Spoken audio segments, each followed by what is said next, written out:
If you're into fitness and going beyond your limits, then you won't want to miss today's Jamaica Magazine. Here's a peek of what's between the pages.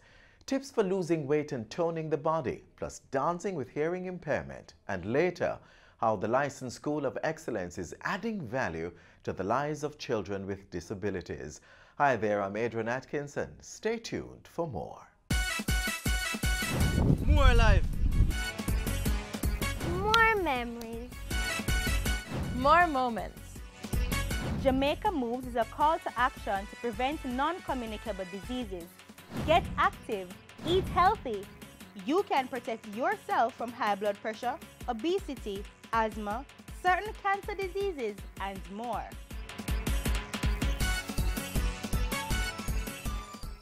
Remember that New Year's resolution to get fit? How is it going?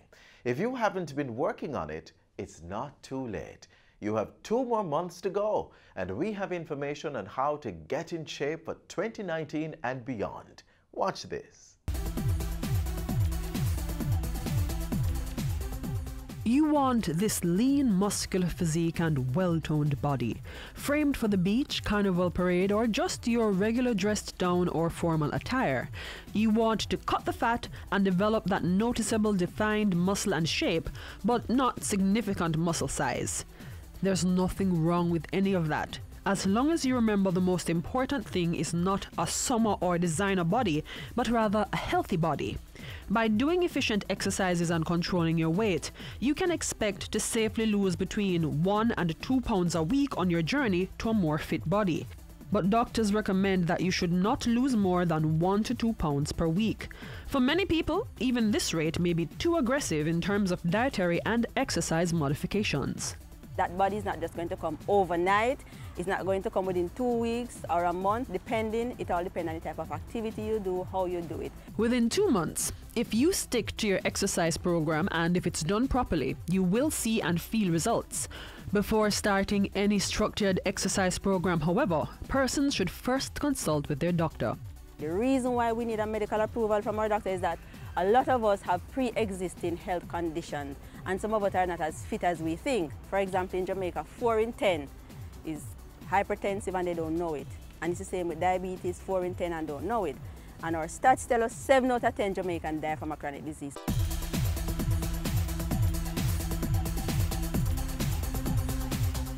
We define physical activity by intensity level and the frequency in which we do it. Frequency meaning how often we do it per week. For example, 2 times per week or 5 days per week. The intensity is the energy in which we use to perform the activity, meaning how hard you work out. There's 3 levels of intensity: low, moderate, and vigorous. If you want to lose weight, the Ministry of Health recommends 60 minutes of moderate to vigorous exercise 5 days per week. To lose and maintain weight, 90 minutes of moderate to vigorous exercise 5 days per week is recommended. There are 2 main categories of exercise, namely aerobic and anaerobic exercise. What this is saying that the body needs oxygen to break down fat that is stored in the body. All the calories stored in the body as fat need oxygen to break it down, that is in the tissue. So if you want to lose weight, you must do the aerobic activity to burn that fat that we use as energy when we're doing the activity. So the type of activities are like swimming, running, dancing. It is normally done for a long period of time. When you decide to lose weight, you want results. Results keep you motivated and on track. Cardiovascular exercises are part of the aerobic category, and they help you trim down by burning extra calories. While this helps shed excess fat and strengthens your cardiorespiratory system, it won't build the tone in your muscles that you're after. Now, when we talk about anaerobic activity, it is activity that does not need oxygen. It's quick, it's fast, it's snap. So most of the time, that activity will help to tone the muscles that we're looking for. But you cannot tone unless, we lose that fat. So you need to do the aerobic activity, then you do the anaerobic activity, which is like the weightlifting, the squats, the push-ups, the jumping, so that now you lose with aerobic and then you tone with anaerobic. Calories are the name of the game when you're trying to lose weight. Eat fewer calories than you burn and the scale will respond. Generally, we work with a 2,000 to 2,500 caloric intake per day for the general population. But for each person, their caloric requirements is different because we calculate it based on your specific age, your height, weight, gender, and how physically active you are. Females generally eat less because they carry less muscle mass than men, and so they weigh less. The range is different. For someone who is very slim and short, then maybe 1,800 would be a safe amount to say for that person. But for men, 2,100 would be the lower end of the spectrum. You may create a caloric deficit, which will cause you to lose weight, but it's best to work with a balanced diet and exercise. A caloric deficit is when you consume less calories than what you're using for the day. So usually persons try to cut their caloric intake significantly to lose a lot of weight at once, but consuming less than, say, 1,200 calories per day can cause you to have nutritional deficiencies, you can lose muscle and bone, and your body will also go into starvation mode so that you'll stop losing weight altogether. That's a no-no. The best way to slim down and tone up is to combine balanced diet and exercise. And avoid fad diets, such as low-carb, high-protein, or anything that deviates from a balanced diet. In Jamaica, we have food-based dietary guidelines that are specific to the Jamaican population, but it's based on the 6 food groups in the Caribbean. So we have food from animals, staples, legumes and nuts, fruits, vegetables, and fats and oils.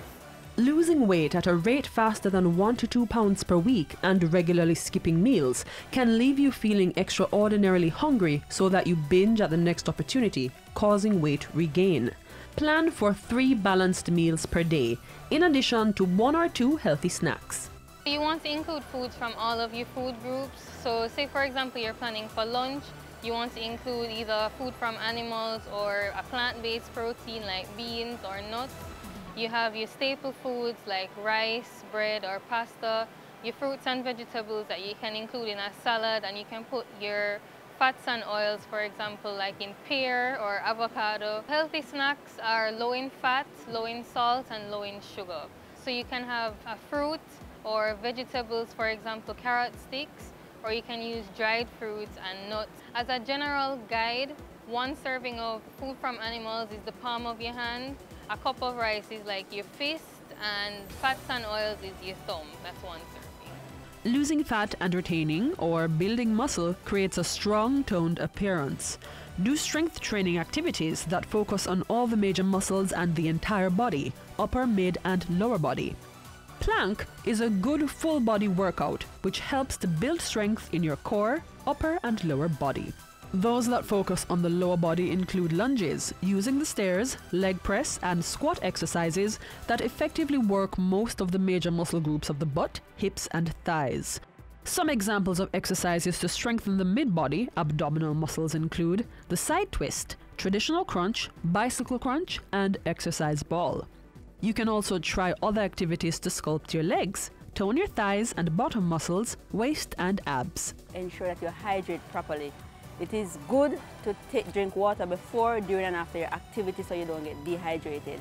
Don't wait until you're thirsty, just take your water with you and sip, little sip as you go along. So make sure you work out at an intensity level that suits you, because every one of us are at a different fitness level. Getting and staying fit is a lifestyle change, so you have to make exercise a part of your daily routine and eat a balanced diet daily for a happier, healthier you.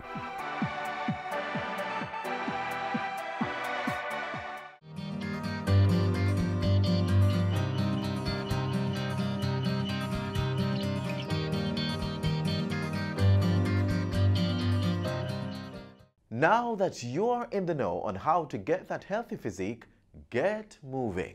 Speaking of movements, in our next feature, meet some extraordinary individuals who are dancing to a beat, even though they can't hear the music. There's a sort of purposeful selection of the sequence in these human movements. The symbolic significance of hands massaging the air and feet beating to the vibrations of songs. They're focused, energized, ready, and raring to go. If you think about it, they are just like you and I. Well, of course, that's if you can dance. But one thing might be different. I've been deaf for 23 years and I've been dancing for 10 years. I've been deaf for 21 years and I've been dancing for 14 years.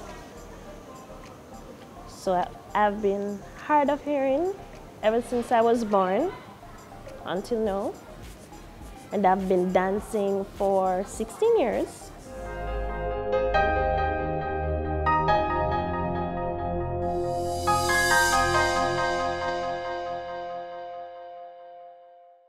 Yes, persons like Christoph, Kimberly, and Damani dance. And despite nature's act of removing a seemingly valuable aspect of their senses, these three are pursuing a certificate in dance at the Edna Manley College of the Visual and Performing Arts, but not without some challenges. Well, my experience here, at first, when the three of us just arrived, we were a bit awkward in terms of communicating, but then we were able to learn from each other, learning from the hearing students, and we were able to, we had issues as well with the rhythm, keeping up with the rhythm at all times, but then we were eventually able to catch up and we started to improve gradually. So for me, my main issue is timing. So I try to work along closely with the other students in the class and the teacher as well. And then eventually I'm able to catch up with the timing in terms of the music. So my challenge during class, it's really to ensure that my body is moving with the timing and the music. Deaf dancers do move on the beat and in one accord with the rhythm, but the surprising element in this for most persons is just how are they able to, or even why did they choose dance? I hear a little of the music and I can feel the vibration on the floor as well. So it's not that bad for me. So I use that method throughout. With his sense of touch heightened through his loss of hearing, Damani can interpret the music through the vibrations he feels. Deaf dancers are visual learners, so for them, their instructors sign the moves or the counts. While other dancers are busy remembering the details of the moves, those like Damani, Kimberly, and Christoph are counting, keeping time, and watching keenly what their hearing peers are doing so they can interpret the steps.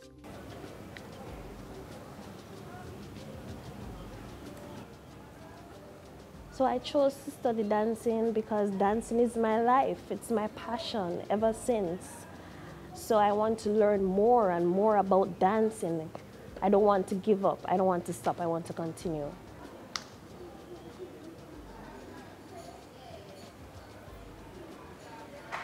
Because my goal is to become a dancer in the future. So when I'm finished at Edna Manley College, I want to become a dancer and I want to perform around the world.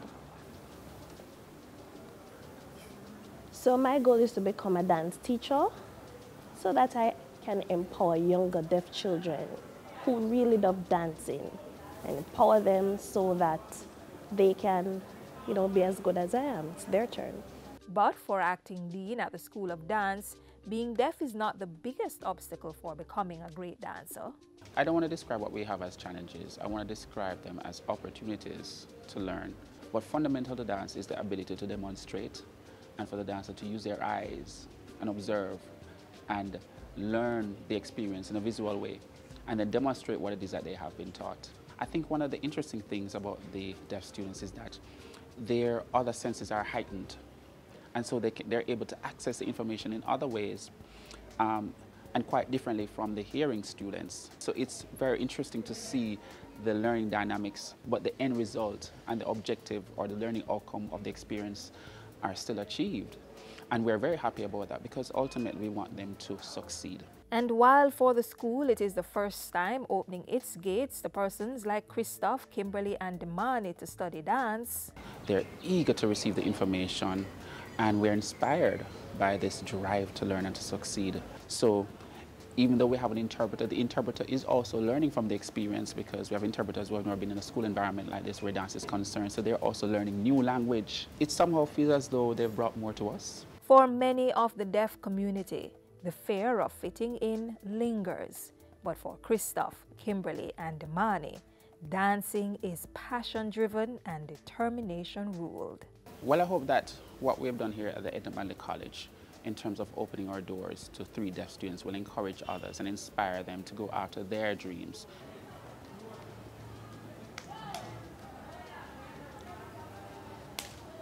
So I remember in high school, there was a quote that says, "I believe I can achieve." I go by that. So in the Bible, it talks about, "I can do all things through Christ who strengthens me." I believe I can achieve.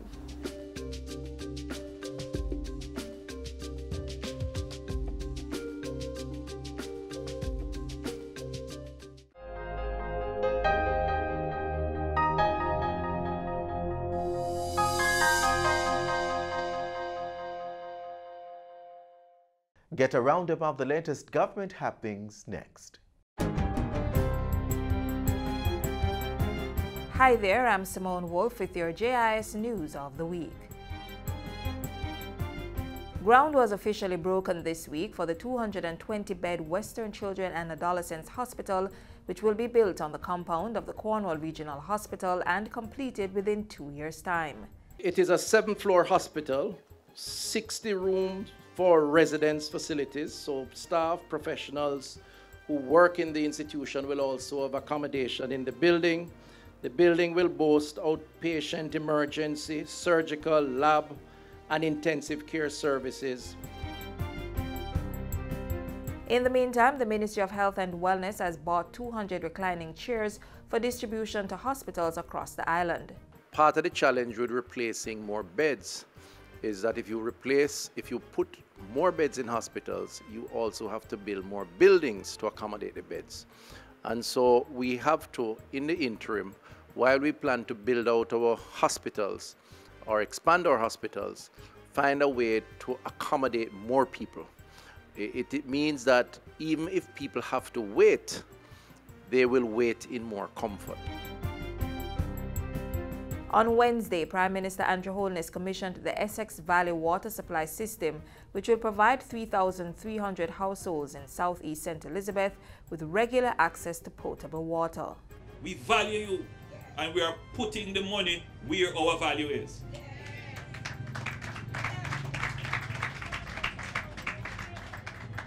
Help us to maintain the service. Help us to ensure that the cost is affordable to everyone by each contributing, paying your bill. That's all we ask. Conserve on the use and pay your bill. Contracts have now been signed to construct a new fire station in Port Maria St. Mary at a cost of $217 million. We look forward to the construction of this facility, as there are several communities that are served by the Port Maria Fire Station.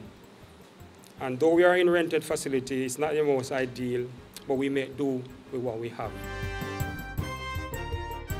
Over 140,000 persons living in Kingston, St. Andrew and St. Thomas are to receive better garbage collection services after the local government ministry presented the NSWMA with 2 brand new compactor trucks.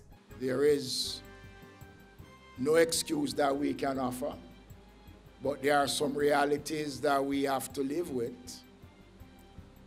The rains have created some serious problems, infrastructure-wise, but the assurance has been given that by now and the end of the week, there will be a significant reduction in the pileup of garbage across sections of the country. Government has provided additional supplies to farmers in Flaggerman, St. Elizabeth, who suffered losses during a fire in August. When we came and saw the devastation, we decided that we have to quickly get to work because Flagaman is too important a community to allow it to not be able to produce. Flagaman has the most registered farmers in any community in Jamaica.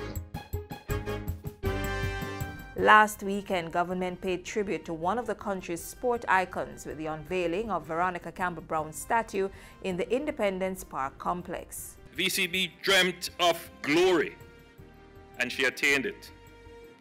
Dreams are achievable. Yet, even if they sometimes appear to be somewhat elusive, dare to dream anyway. Populate your thoughts with positive images of triumph, and even if you fall, pick yourself up and keep on running. And 215 individuals were formally recognized for their contributions to national development on Heroes Day during the annual ceremony of investiture and presentation of national honors and awards. Heading this year's list of recipients was Professor Gerald Cecil Layler, who was awarded the Order of Merit. Other notable awardees include Minister Mike Henry, renowned reggae singer Dr. Alpha Rita Constantia Rita Marley, comedian and actor Glenn Titus Campbell, and civilians and uniformed officers rewarded for acts of gallantry. Those were some of the stories making news this week. I'm Simone Wolf.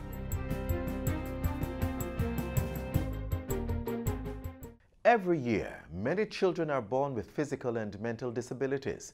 Unfortunately, some do not get the support needed to blossom into adults who can take care of themselves.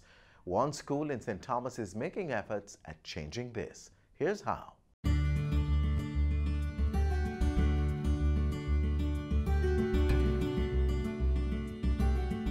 The Licensed Center of Excellence caters to students post-primary 13 years and up who have been assessed and who have been diagnosed to be on the intellectually disabled spectrum. That means they're either mild to moderate. The Digicel Foundation was kind enough to give us this wonderful school so St. Thomas can cater more to these children who need special attention. This institution opened its doors September 2017. We have a wonderful team here. We have teachers who love children. We have an administrative and an ancillary staff who loves children. Most naturally, the campus coordinator loves children. So we are here catering to the needs of these children because we believe in adding value. These children have a lot to offer, but you can only unearth it with patience, with love, and with care. Because if they don't trust you, you can't win them. And so, we want these children to be independent. We want them to contribute to their families, to their communities, and the society at large. And so we're preparing them for the working world. So at the Licensed Center of Excellence, we are skill-based. There is room for improvement, and we welcome the hands to share so that we can care more. We offer theater arts. Yes, the children can do a little. We communication. We do math, but not the math you know of trigonometry. No, we are teaching them how to balance their books. So they know a lot of measurement and of course money. We offer to them home economics, food preparation, and a little clothing and textile. As you walk around our lovely campus, it's green vegetation. So we do a little bit of agriculture and we're able to give to our kitchen, and the children can get to take home. Of course at a cost, because we're teaching them that everything comes with a cost, because we need money to do other things. My students are interesting and we listen to them. One boy said to me, "Miss, me no want the way you do the school and I'm want to fill your block." And so I went out into the wider community and we're actually teaching our students how to lay blocks, and they're enjoying it. In special, a lot of emphasis is placed on life skills. And life skills is taught in all the subject areas with extra emphasis coming from the guidance departments. So of course, License Center of Excellence is the place to be. My classroom is a corporate space. I facilitate learning. My students learn from each other. They help each other during the learning process. Enabling them, I make certain that I encourage them that there's nothing that they cannot do. And the motivation that they get from being a part of my classroom, the fact that we differentiate learning too in there and tiered activities are used, it makes no child feel left out.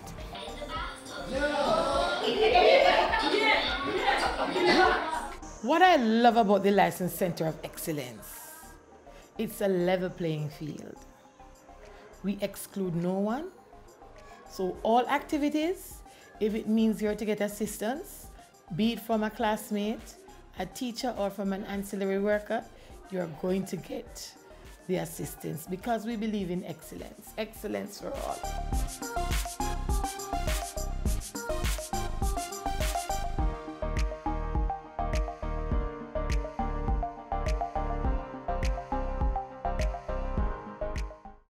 It's the 9th staging of the JIS Heritage Competition, and this year we're talking slavery and reparation. Entries are now open, so listen up. Primary and prep school students, this is what you should do. Imagine that you are one of the 7 national heroes. Make your case for Jamaica to be compensated for the effects of slavery. Answer this question in an essay of 400 to 500 words and submit using the application form on our website, jis.gov.jm. Entrants must be aged 9 to 12 years old. Secondary students, the poster competition is for you. Submit your digital or illustrated posters to depict the theme, Jamaica, a case for reparation.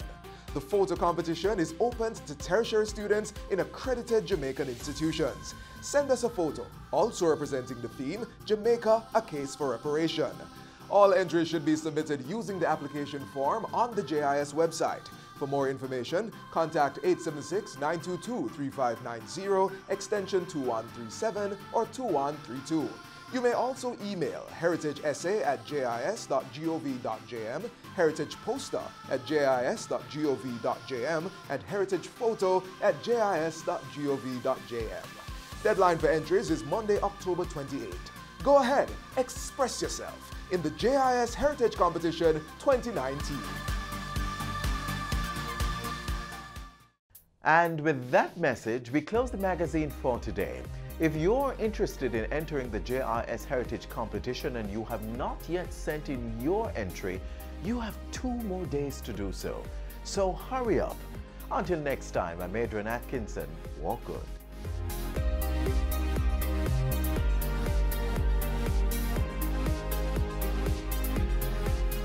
This has been a production of the Jamaica Information Service, the voice of Jamaica.